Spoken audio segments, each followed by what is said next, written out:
इस एक्सप्लेनर में आज हम डिकोड करने वाले हैं एक बेहद हैरान कर देने वाली सच्चाई को। हम समझेंगे कि उत्तर प्रदेश में आए उस 130 किलोमीटर प्रति घंटे की रफ्तार वाले जानलेवा तूफान के पीछे की साइंस क्या थी और क्यों इसने दुनिया भर का ध्यान अपनी ओर खींचा। शुरुआत करते हैं एक ऐसी अनदेखी त्रासदी से जहां लोकल रियलिटी और ग्लोबल कवरेज का अंतर बिल्कुल साफ नजर आया।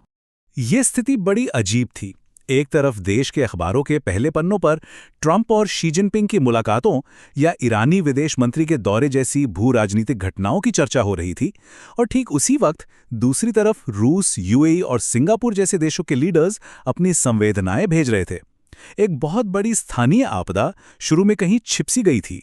मतलब जरा सोचिए, दुनिया को इस त्रासदी की असल गंभीरता का अंदाजा तब लगा जब ब्रिक्स की बैठक के दौरान सीधे राष्ट्रपति पुतिन का मैसेज सामने आया।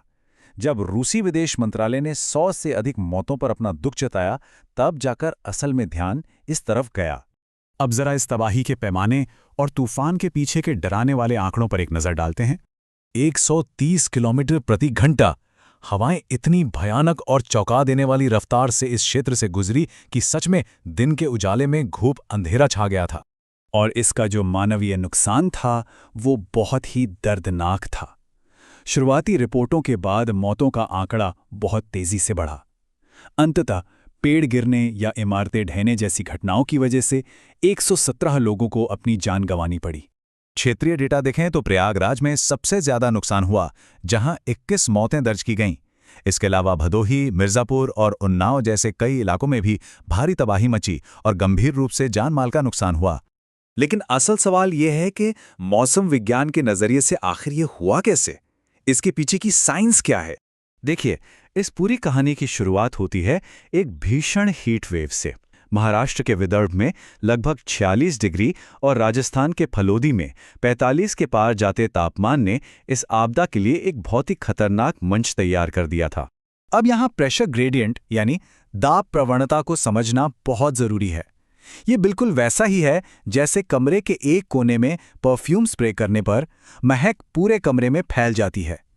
हवा हमेशा अधिक दबाव से कम दबाव वाली जगह की तरफ तेजी से भागती है।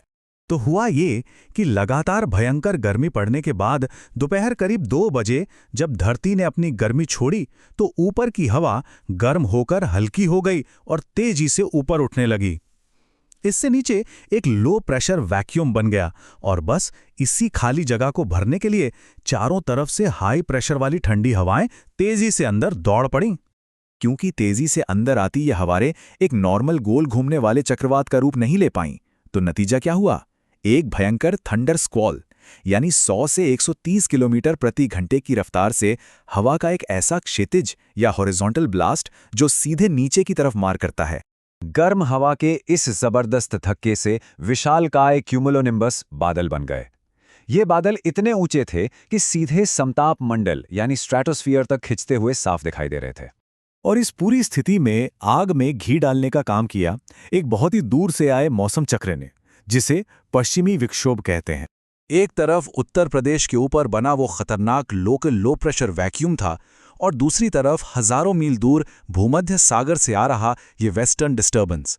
जब इन दोनों की जबरदस्त टक्कर हुई तो हालात बिल्कुल बेकाबू और जानलेवा हो गए। जब इस भूमध्य सागरीय सिस्टम की सूखी हवा सतह की तरफ नीचे खींची गई, तो उसने इस हॉरिजॉन्टल ब्लास्ट की ताकत को कई गुना और बढ़ा दिया।